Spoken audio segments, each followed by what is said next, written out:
তাহাজ্জুদ নামাজ সম্পর্কে মনে প্রশ্ন আসে, তাহাজ্জুদ নামাজ মুস্তাহাব নামাজ, তবুও এর এত ফজিলত কেন? তাহাজ্জুদের নামাজের ওয়াক্ত কখন থেকে কখন পর্যন্ত?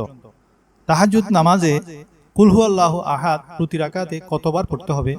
3 বার, 6 বার, নাকি 9 বার, নাকি এর চেয়েও বেশি পড়তে পারবো?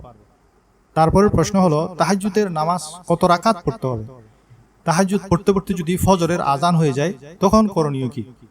তাহাজ্জুদ নামাজ না ঘুমিয়ে পড়া যাবে কিনা, নাকি তাহাজ্জুদের জন্য ঘুমানো শর্ত? এই প্রশ্নগুলি প্রায় সকলের মনে ঘুরপাক খায়। আজ ইনশাআল্লাহ সবগুলি প্রশ্নের উত্তর ফুকাহায়ে কেরামের মতামত সহ তুলে ধরব। তার আগে তাহাজ্জুদ নামাজ সম্পর্কে রাসূলুল্লাহ সাল্লাল্লাহু আলাইহি ওয়াসাল্লাম কি বলেছেন জেনে নিন। ইবনে মাজাহ শরীফের 1344 নং হাদিসের বর্ণনা, মান আতা ফিরাশাহু ওয়া হুয়া ইয়ামবি আন ইয়াকুমা ফায়ুসাল্লিয়া মিনাল লাইলি ফাগালাবাতহু আইনুহু হাত্তা ইউসবিহা কুতিবা লাহু মা নাওয়া ওয়া কানা নাওমুহু সাদাকাতান আলাইহি মির রাব্বিহি। হযরত আবু দারদা রাদিয়াল্লাহু থেকে বর্ণিত, নবী করিম সাল্লাল্লাহু আলাইহি ওয়াসাল্লাম বলেন, যে ব্যক্তি ঘুমাতে তার বিছানায় এসে রাতে উঠে নামাজ পড়ার নিয়ত করল, কিন্তু ঘুমের আধিক্যের কারণে তার ভোরে ঘুম ভাঙল, তাকে তার নিয়ত অনুযায়ী সওয়াব দেয়া হবে। তার এই ঘুম তার প্রভুর পক্ষ থেকে তার জন্য দান খয়রাত হিসেবে গণ্য। অর্থাৎ তাহাজ্জুদ নামাজ না পড়েও নিয়তের কারণে আপনি তাহাজ্জুদের সওয়াব পাবেন, আর এই ঘুমটা আল্লাহর দান হিসেবে গণ্য হবে। সুবহানাল্লাহ। তবে এখন যেহেতু মোবাইলে অ্যালার্ম আছে, সেহেতু তাহাজ্জুদের জন্য উঠা অত্যন্ত সহজ। তবে তারপরও 9টা 10টার মধ্যে ঘুমিয়ে পড়লে আপনি 2টার দিকে উঠে তাহাজ্জুদ পড়তে পারবেন। তারপর আবার একটু ঘুমিয়ে ফজরের আজান দিলে 2 রাকাত সুন্নত ঘরে পড়ে মসজিদে চলে যাবেন। সে ব্যক্তির ব্যাপারে নবী করিম সাল্লাল্লাহু আলাইহি ওয়াসাল্লাম বলেন, সে বান্দা আল্লাহর জিম্মায় চলে যায়। যারা এশারের আগে খাবার খায়, এশারের নামাজ পড়ে ঘুমিয়ে যায়, তাদের জন্য তাহাজ্জুদের জন্য উঠা যেমন সহজ, তেমনি এর শারীরিক আরো একটি ফায়দা হলো তার পেট বড় হবে না। যারা রাত 11টা 12টায় খাবার খেয়ে রাতে ঘুমিয়ে পড়ে, তাদের পেট দ্রুত বড় হয়ে যায়। এবার আসুন, অনেকে প্রশ্ন করেন, তাহাজ্জুদের জন্য কি ঘুমাতে হবে? এর উত্তর হলো, মনে রাখবেন, ইবাদত হুজুর পাক সাল্লাল্লাহু আলাইহি ওয়াসাল্লাম যেভাবে আমাদেরকে শিক্ষা দিয়েছেন সেভাবে আমাদেরকে করতে হবে। প্রিয় নবীর শেখানো পদ্ধতিকে মানতে হবে। এখন তাহাজ্জুদের ব্যাপারে নবীজির পক্ষ থেকে কি ধরনের তরিকা প্রচলিত আছে তা দেখতে হবে। নবী করিম সাল্লাল্লাহু আলাইহি ওয়াসাল্লাম এশারের পর পর ঘুমিয়ে যেতেন, আর ঘুম থেকে উঠে নবী করিম সাল্লাল্লাহু আলাইহি ওয়াসাল্লাম যে নামাজ পড়তেন তাকে তাহাজ্জুদের নামাজ নাম দেয়া হয়েছে।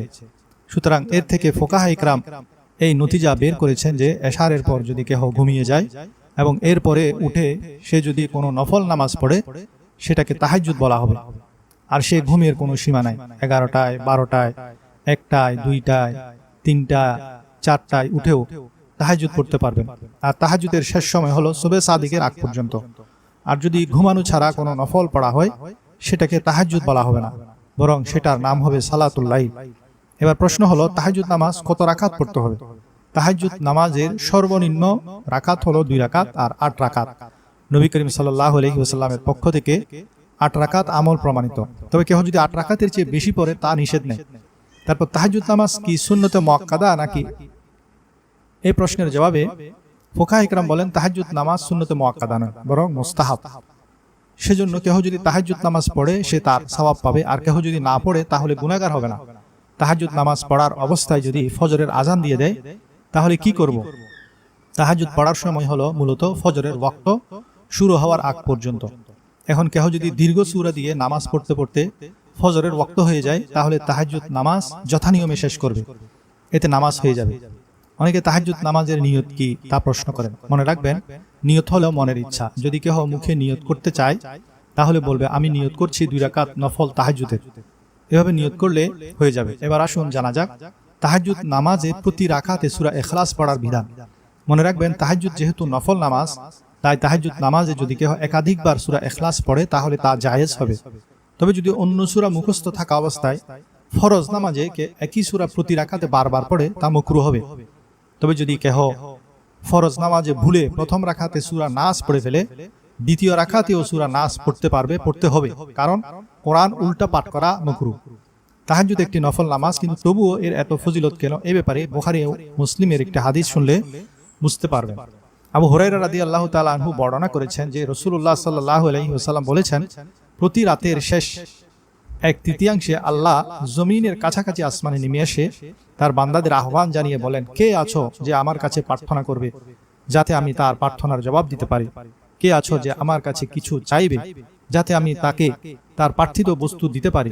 কে আছো যে আমার কাছে ক্ষমা চাইবে যাতে আমি তাকে ক্ষমা করতে পারি? বুখারী ও মুসলিম যেহেতু রাতের শেষাংশে আল্লাহর রহমত, বরকত, নিয়ামত লাভ করার বড় সুযোগ, সেই সময়টাতে যদি কেহ নফল নামাজ পড়ে, তাহাজ্জুদ পড়ে, তখন আল্লাহর নিয়ামত লাভ করা আরো সহজ হয়ে যায়।